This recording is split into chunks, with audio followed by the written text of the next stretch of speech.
This is me. I took this selfie in a locker room after pumping iron in the Olymp gym in Poznan, Poland in 2019. There is a surveillance camera in the back, filming me as I photograph myself. The secularized eye of God and digital self-observation join forces. But is this actually me? Is this photograph actually about myself? Does it actually show myself? The self. That which makes us unique, which makes us distinguishable from others, which makes us responsible as legal persons, which allows us to connect with others precisely because we are not the others. The name seems to say it all. Selfies show the self. It comes as no surprise that selfies are considered as symptoms of narcissist, atomized consumer cultures, as the profane self-portraits taken by neoliberal subjects. Upon closer examination, though, a selfie shows first and foremost itself, that is, a selfie. Selfies are highly self-referential. Even before we recognize this or that person in a selfie, we recognize the selfie as a selfie. In fact, selfies might as well be called themselfies. On the other hand, a selfie only becomes fully selfie-ish when it circulates on some social media platform. That is, only a specific media and technology environment, in combination with a specific social practice, shapes the specificity of the selfie image. Whoever takes a selfie, first and foremost subscribes to a ready-made image format and the networked image culture aimed at commonality or even commensurability. The political theorist Jodi Dean goes so far as to call selfies communist. In her essay, Images Without Viewers, Selfie Communism from 2016, Dean argues that, and I quote, "A selfie is not a portrait. It's not an image of the unique and irreplaceable. It's an instance of how one is, like many, equal to any other. To be common and reproducible is no longer a primary characteristic of the commodity. To be common and reproducible is a characteristic of each of us, a realization we enact with every selfie and hashtag, even when we may not be fully aware that we are doing it." Quote end. Dean's theses are kind of generalizing and layered with activist overtones. She actually identifies as communist. The scholar wants to retain selfies as a communist image practice while expropriating social media companies.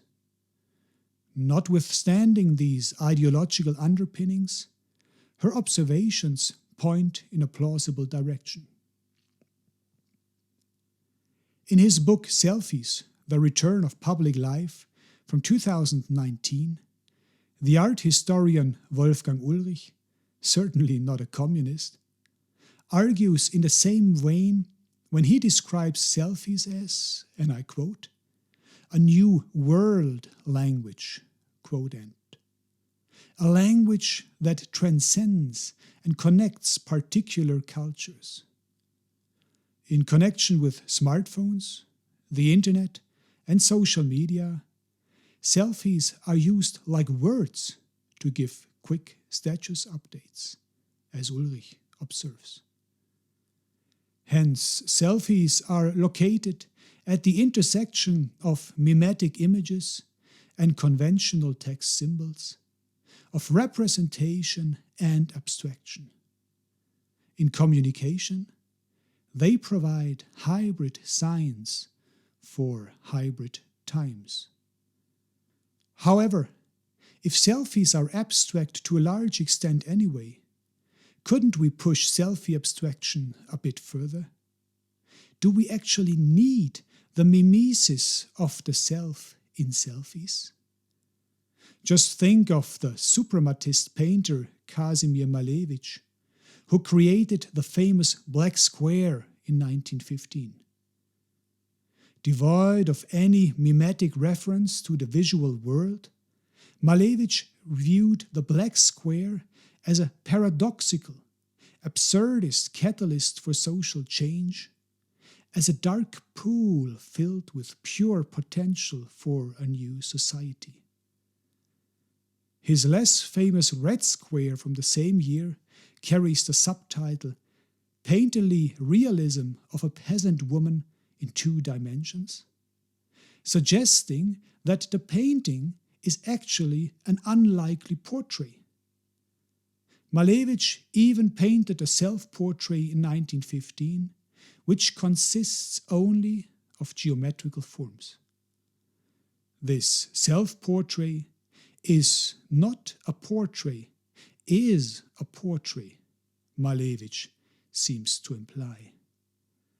Now, let's go back to communist Jodi Dean, who argued in 2016, and I quote again, "A selfie is not a portrait. It's not an image of the unique and irreplaceable. It's an instance of how one is like many, equal to any other." Quote end.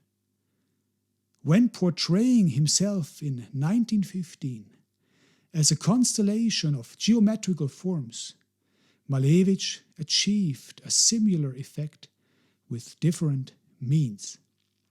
That's why I think the selfie has a Malevich dimension. A dimension, however, that can be pushed further towards the void, further towards abstraction, further towards that absurdity which characterizes Malevich's work.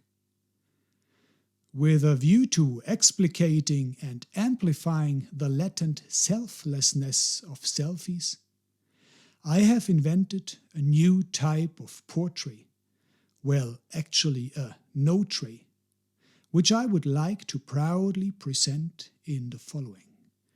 Ladies and gentlemen, the selflessie. The selflessie is just like a selfie, just without the self.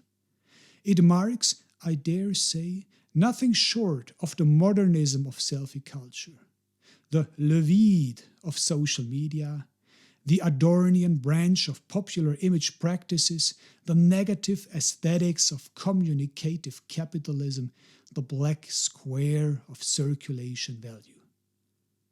At the same time, it retains the soothing traits of realism and mimesis, a bit like Malevich, who harked back to realism in his late work, while still sneaking in elements of abstraction. And even the black square remained a key element in his art, though a miniature one. It became his signature, his logo, as it were. So much for Malevich. Let's move on with the selflessie and switch from theory to practice. This is how a selflessie is produced. Position yourself in front of a site where you would usually snap your trophy shot or record your quick status update to be shared with your friends and followers. Put on your preferred selfie face. Stretch out your arm holding the smartphone. Move your phone to the left or the right until you vanish from the image. Now, shoot! Eradicate your visual self from the selfie while your bodily self takes the selfie. Thus you will create images which undoubtedly fall in the category of selfies, while deconstructing and negating the selfie format at the same time. Here are some results. This is not me in some rundown flat. This is not me in front of Jomonsugi. This is not me in front of some work of art. This is not me in front of some Japanese shrine. This is not me in front of some rock. This is not me in some church. This is not me in front of some horse butcher. This is not me in front of some fancy art installation.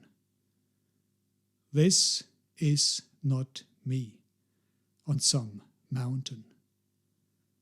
And this is not me in front of Lemmy Kilmister's apartment in Los Angeles. Finally, let's come back to the aforementioned narcissism. Maybe the selfie culture is in fact narcissistic. But narcissistic in the sense of the ancient myth. In Ovid's Metamorphoses, an often overlooked aspect is that Narcissus indeed falls in love with his own image, but initially does not recognize himself as himself.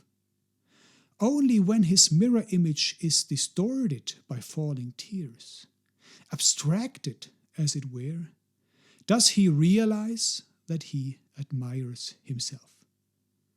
His self-love is not about the self, just like the selfie is not about the self. And remember, when Narcissus recognizes himself as himself in the image, he dies. Let's remove our faces from the mirror.